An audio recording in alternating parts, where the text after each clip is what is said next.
Prime Minister Anthony Albanese faces a significant challenge for re-election as Newspoll reveals his lowest approval ratings to date. Newspoll, Anthony Albanese begins election year with worst ever approval ratings. This according to The Nightly, which has picked up the Australian's Newspoll. Peter Dutton has risen to 41% support. Anthony Albanese stands at 44% as preferred leader. He has dropped and Dutton is rising, a mere 3-point gap now between Albanese and Peter Dutton. The competition never been closer this term. The political landscape indicates a major shift, with more voters anticipating a coalition government in the upcoming election set to occur before May 17. And that's the key part of this story, is that more voters are now anticipating the coalition will win.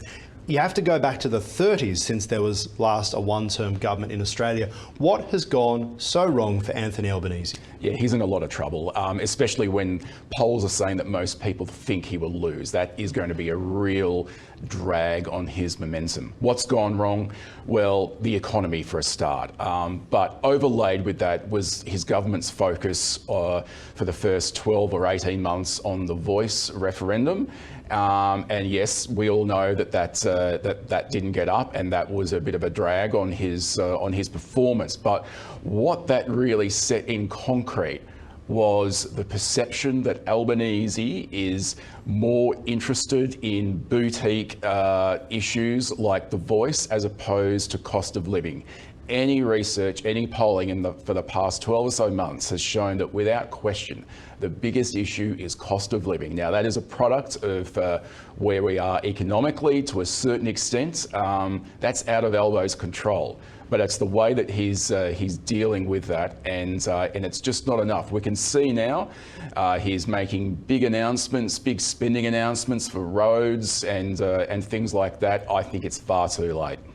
Yeah, but also spending announcements adds to the inflation concern, and Labor's way of tackling inflation has been to essentially push up the prices of the wages of government workers and increasing government workers, which in turn you've got the Reserve Bank warning against, you've got the IMF warning against as well, and yet with an election around the corner they have no choice but to spend. Oh look, you know, the IMF and the Reserve Bank can warn all they like, but this government, as the election approaches, it's going to be spend. They are going to be, I mean, you know, let's look at the example of Victoria. That government was spend. They're now in a lot of trouble. It's now caught up with them, but they can't fix the potholes, but they continue the spending. And the question will be whether the federal Albanese government will want to face voters when they're on the nose in Victoria. 22% primary is unheard of for the Labor Party. I mean, this was a Labor state, has been a Labor state for the better part of 30 years, if you think about it. It goes right back. Just a few brief interruptions of coalition, but the fact that there's a budget, two budgets, federal and the Victorian one around the corner, that would be terrifying for Labor. When do you think the election will happen? Oh, look, I think that Albanese will go full term. I would say it will be in May.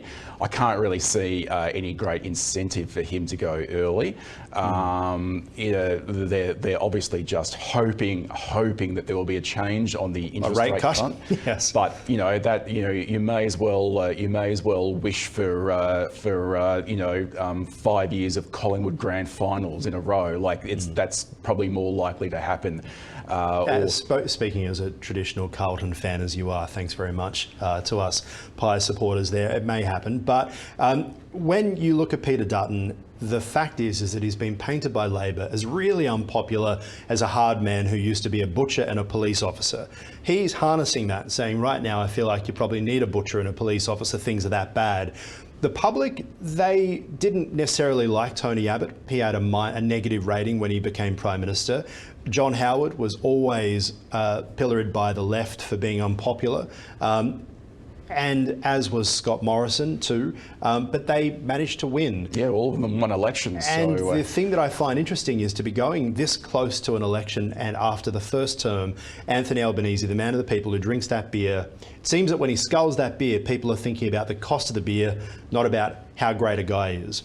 Yeah, well, that's especially if it's an $18.20 beer, it would leave a very bitter taste in their mouth. But yeah, like I really don't think this this narrative that Peter Dutton is unelectable and unlikable. I just. That is, there's a certain bubble in the community that keeps telling themselves that. You look at the groupthink left-wing newspaper cartoonists in this country, and they all draw Peter Dutton with a big potato head. That's all very funny, ha ha, in the chai latte. But people don't care about what he looks like in the end. People seem to care about the economy. As we always say, it's the economy, stupid, and it isn't good. Now, the economy was good for Joe Biden, and yet he still got turfed, or as in the party got turfed. So given that the economy is so bad in Australia at the moment, state and federally in most states, given that interest rates have gone up, and while they're still historically low, people are spending more on their mortgages than ever. I'm surprised that Labor is competitive in the polls. What do you think? Well, I think there is naturally still a huge amount of support for Labor in the community.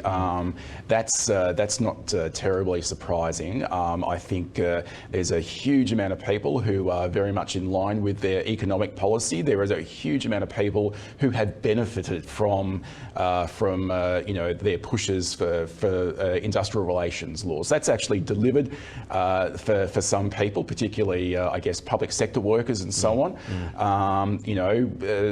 Albanese, likes to proclaim that more jobs than ever have been created.